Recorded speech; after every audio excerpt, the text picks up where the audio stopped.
اعوذ باللہ من الشیطان الرجیم بسم اللہ الرحمن الرحیم السلام علیکم ورحمۃ اللہ وبرکاتہ۔ رمضان قرآن سیریز کا الحمدللہ 27واں روزہ اور 27واں پارہ ہے۔ پارے کا آغاز کرنے سے پہلے تعارف دیکھ لیتے ہیں۔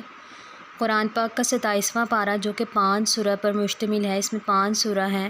سب سے پہلی سورہ جو ہے وہ سورۃ الذاریات ہے۔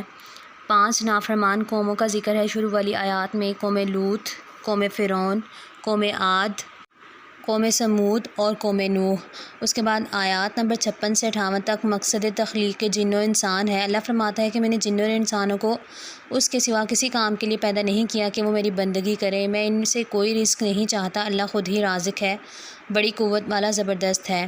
اس کے بعد سورہ طور کا آغاز ہوتا ہے جو کہ قرآن پاک کی سورہ نمبر 52 ہے۔ آمد قیامت یقینی ہے، یعنی کہ ان آیات میں اللہ تعالیٰ بتا رہے ہیں کہ قیامت جو ہے وہ ہر حال میں آنی ہی آنی ہے۔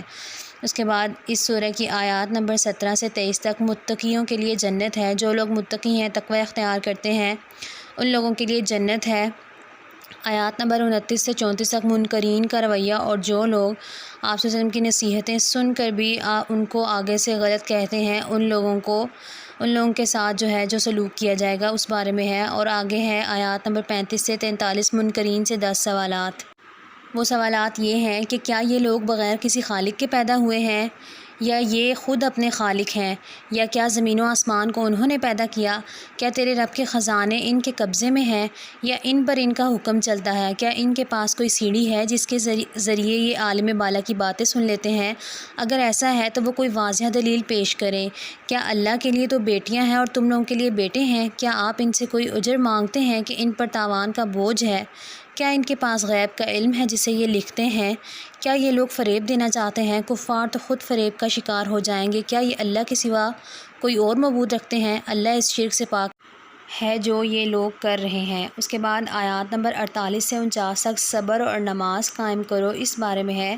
اور اس کے بعد سورۃ النجم یعنی کہ قرآن پاک کی سورہ نمبر 53 کا آغاز ہوتا ہے۔ آیات نمبر 1 سے 6 تک اللہ فرماتا ہے کہ تارے کی قسم جب کہ وہ غروب ہوا تمہارا رفیق اللہ یہاں ہمارا رسول یا محمد کہنے کے بجائے قریش کو احساس دلا رہا ہے کہ تمہارا دوست جس کی سیرت و کردار کو بچہ بچہ جانتا ہے، نہ بھٹکا ہے اور نہ بہکا ہے، وہ اپنی خواہش سے نہیں بولتا، یہ تو ایک وحی ہے جو اس پر نازل کی جاتی ہے، اسے زبردست قوت والے نے تعلیم دی ہے جو بڑا صاحب حکمت ہے۔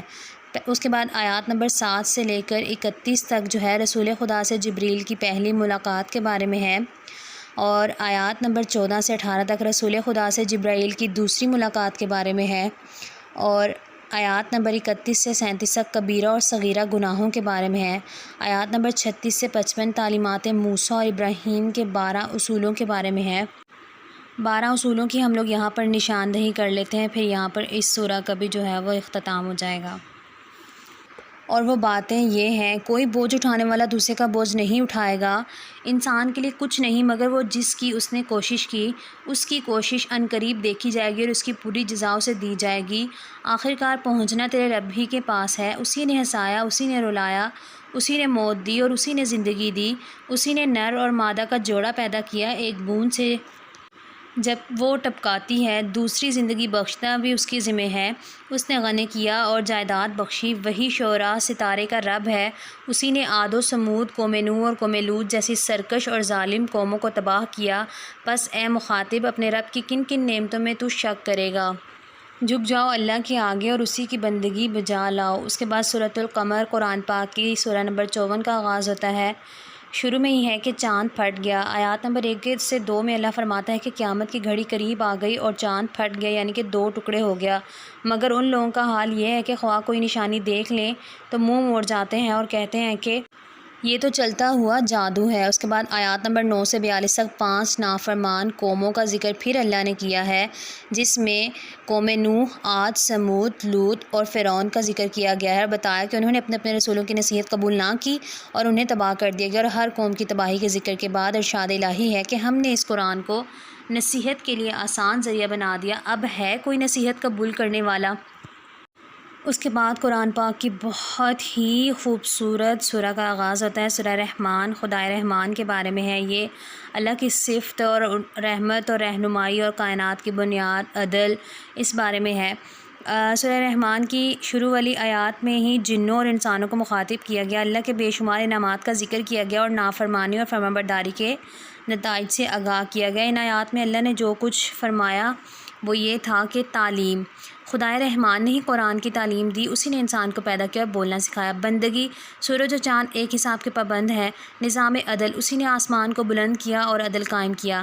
اللہ تعالیٰ کی نعمتیں، آیت نمبر 10 سے 25 تک اللہ کی نعمتوں کا ذکر ہے۔ پھل و اناج اور پیدائش کے بارے میں وہی مالک ہے، سمندر پیدا کیے، سمندر میں موتی، کشتیاں اور جہاز چلائے، ساری نعمتیں اللہ تعالیٰ نے نازل کی، بہت ساری نعمتوں کا ذکر ہے۔ اور پھر اللہ تعالیٰ اس سورہ میں بار بار ایک آیت بیان کرتے ہیں، فَبِأَيِّ آلَاءِ رَبِّكُمَا تُكَذِّبَانِ، تو پھر اے انسان تم اپنے رب کی کون کون سی نعمت کو جھٹلاؤ گے؟ یعنی کہ اللہ نے اتنی نعمتیں نازل کی ہیں، تو انسان اگر جھٹلانے پہ آئے گا تو کیا کیا جھٹلائے گا۔ آیات نمبر 26 سے 28 تک، لا فانی، روئے زمین پر موجود ہر چیز فنا ہونے والی ہے، صرف تیرے رب جلیل کی ذات باقی رہنے والی ہے، پس اے جن و انس تم اپنے رب کے کن کن کمالات کو جھٹلاؤ گے۔ اس کے بعد آیات نمبر 29 سے 30 تک، حاجتیں، زمین و آسمان میں جو بھی ہیں سب اپنی حاجتیں اسی سے مانگ رہے ہیں، پس جن انس تم اپنے رب کے کن کن اوصاف کو جھٹلاؤ گے۔ باس پرس، آیات نمبر 31 سے 36 تک، اے جن و انس کی جماعتوں، ان قریب ہم تم سے باس پرس کریں گے، تم اپنے رب کے کن کن احسانات کو جھٹلاؤ گے۔ قیامت کے بارے میں، اور اس میں بھی اینڈ میں اللہ نے یہی کہا کہ تم اپنے رب کی کن کن نعمتوں کو جھٹلاؤ گے۔ نافرمان جن و انس کے بارے میں ہے اور نیک جن و انس کے بارے میں ہے۔ ہر نیک جن و انس کے لیے جنت میں 2 باغ ہوں گے، ہری بھری ڈالیوں سے بھرپور، اور ان میں 2 چشمے رواں ہوں گے۔ باغوں میں سب پھل 2 قسم کے ہوں گے۔ جنتی لوگ فرشتوں پر تکیے لگائے بیٹھے ہوں گے۔ ان نعمتوں میں شرمیلی نگاہوں والی خوبصورت عورتیں بھی ہوں گی۔ اس کے بعد جو ہے سورہ واقعہ کا آغاز ہوتا ہے۔ نوع انسانی کے 3 گروہ۔ پہلا گروہ اصحاب الیمین یا صالحین، عام جنتی، جیسے کہ قرآن مجید میں ان کو دائیں بازو والے خوش نصیب کہا گیا ہے کہ ایسے لوگ اپنی خوبصورت اور پیار کرنے والی بیویوں کے ساتھ اونچی نشستوں پر ایسے ماحول میں بیٹھے ہوں گے جہاں جنت کی بے خار بیریوں کے درخت ہوں گے۔ اور دوسرا جو ہے فاسقین یعنی جہنمی، قرآن میں انہیں بائیں بازو والے اور بد نصیب کہا گیا۔ ان کے لیے گرم کھولتا ہوا پانی اور کالا دھوئیں کے سائے ہوں گے۔ یہ لوگ اپنے اور اپنے آباء و اجداد کی زندگی بعد از موت کے قائل نہ تھے۔ اس کے بعد ہے سابقین یا مقررین، قرآن میں ان کو آگے والے اور مقرب لوگ کہا گیا ہے۔ یہ نعمت بھری جنتوں میں رہیں گے۔ ایسے لوگ مرصع تختوں پر تکیے لگائے بیٹھے ہوں گے۔ ان کی مجلسوں میں تا ابد نوجوان رہنے والے لڑکے ان کی خدمت میں مامور ہوں گے، جو شراب چشمہ جاری سے لبریز پیالے اور ساغر لیے دوڑتے پھرتے ہوں گے، جسے پی کر نہ ان کا سر چکرائے گا اور نہ ان کی عقل میں فطور آئے گا۔ اس کے بعد اگلی آیات مشرکین سے اللہ کے 6 سوالات کے بارے میں ہے، جو کہ یہ تھے، کبھی تم نے کیا غور نہیں کیا کہ نطفے سے جو بچہ تم بناتے ہو اس کے بنانے والے ہم ہیں، ہم نے تمہیں پیدا کیا، پھر تم تصدیق کیوں نہیں کرتے؟ اس کے بعد موت، تمہارے درمیان موت تقسیم کون کرتا ہے؟ ہم کرتے ہیں اور ہم اس سے عاجز نہیں۔ شکل، تمہاری شکلیں کون بناتا ہے؟ ہم تمہاری شکلیں ایسی بنا دیں جس کو تم نہیں جانتے۔ اپنی پہلی پیدائش کو تم جانتے ہو، پھر کیوں سبق نہیں لیتے؟ اس کے بعد کھیتیاں اگانا، کبھی تم نے سوچا یہ بیج جو تم بوتے ہو ان سے کھیتیاں تم اگاتے ہو یا ہم اگانے والے ہیں؟ بارش، کبھی تم نے آنکھیں کھول کر دیکھا کہ بارش کے برسانے والے ہم ہیں یا تم؟ آگ، کبھی تم نے یہ خیال کیا کہ یہ آگ جو تم سلگاتے ہو اس کا درخت تم نے پیدا کیا یا ہم نے؟ یہ اللہ کے سوالات ہیں۔ اس کے بعد جو ہے سورۃ الحدید کا آغاز ہوتا ہے۔ سورۃ الحدید کے آغاز میں ہی اللہ کی 12 صفات ہے۔ آیات نمبر 1 سے 6 میں اللہ کی 12 صفات بیان کی گئی ہیں، جس میں ہے کہ ہر وہ چیز جو زمین و آسمان میں ہے اللہ کی تسبیح کرتی ہے، وہی زبردست و دانا ہے، زمین و آسمان کی سلطنت کا مالک ہے، زندگی بخشتا ہے اور موت دیتا ہے، ہر چیز پر قدرت رکھتا ہے، وہی اول بھی ہے اور آخر بھی ہے، ہر چیز کا علم رکھتا ہے، وہی ہے جس نے آسمان اور زمین کو 6 دنوں میں پیدا کیا۔ جو کچھ زمین میں جاتا ہے یا اس سے نکلتا ہے اور جو کچھ آسمان سے اترتا ہے اور اس میں چڑھتا ہے، وہ سب اس کے علم میں ہے۔ تم جہاں بھی رہو وہ تمہارے ساتھ ہے، جو بھی تم کام کرتے ہو وہ اسے دیکھ رہا ہے۔ وہی زمین اور آسمان کی بادشاہت کا مالک ہے اور تمام معاملات، فیصلے اسی کے لیے ہیں۔ وہی رات کو دن میں اور دن کو رات میں داخل کرتا ہے، وہ دلوں کے چھپے ہوئے راز تک جانتا ہے۔ آیات نمبر 11 سے 12، اللہ کو قرض، اللہ فرماتا ہے کہ کون ہے جو اللہ کو قرض دے تو اللہ اس کو کئی گنا بڑھا کر جو ہے وہ واپس کرے۔ آیات نمبر 20 سے 21 تک، دنیا کی زندگی کھیل و دل لگی۔ ان آیات میں بتایا گیا کہ خوب جان لو دنیا کی زندگی صرف کھیل، دل لگی، بےہودگی، آپس میں فخر جتانا اور اموال و اولاد میں ایک دوسرے سے بڑھ جانے کی کوشش سے عبارت ہے۔ اس کی مثال بارش کی سی ہے جس کی پیداوار کسانوں کو خوش کرتی ہے، پھر وہ خشک ہو جاتی ہے، پھر دیکھتے دیکھتے جو ہے وہ بھوسا بن جاتی ہے۔ اس کے بعد آیات نمبر 25 میں انبیاء کا مشن بتایا گیا ہے کہ انبیاء کس لیے آئے تھے اور وہ کس کا دین جو ہے پھیلا رہے تھے۔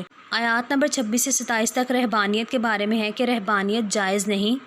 اللہ تعالیٰ فرما رہے ہیں کہ ہم نے نوح اور ابراہیم کو بھیجا، ان دونوں کی نسل میں نبوت اور کتاب رکھ دی، پھر ان کی اولاد میں سے کسی نے ہدایت اختیار کی اور بہت سارے نافرمان ہو گئے، ان کے پے در پے ہم نے پھر رسول بھیجے۔ اس کے بعد عیسیٰ ابن مریم کو مبعوث کیا، انجیل دی، جن لوگوں نے اس کی پیروی کی ان کے دلوں میں ہم نے ترس اور رحم ڈال دیا، لیکن رہبانیت انہوں نے خود ایجاد کر لی، ہم نے ان پر فرض نہیں کیا تھا، مگر اللہ کی خوشنودی کی طلب میں انہوں نے آپ ہی یہ بدعت نکالی اور پھر اس کی پابندی کرنے کا جو حق تھا اسے ادا نہ کیا۔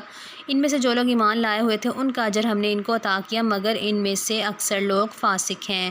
یہاں پر جو ہے پارہ نمبر 27 کا خلاصہ قرآن مکمل ہو گیا ہے۔ اس پارہ میں بھی کوئی دعا نہیں نظر آئی مجھے، تو آپ لوگ تیسرے عشرے کی دعا جو ہے وہ پڑھ لیں، یا جو پچھلی دعائیں گئی ہیں ان میں سے کوئی دعا کر لیں۔ تو اللہ تعالیٰ سے دعا ہے کہ اللہ تعالیٰ ہم سب کو قرآن پاک پڑھنے، سمجھنے، عمل کرنے کی توفیق عطا فرمائے۔ آمین۔ جزاک اللہ خیرا کثیرا۔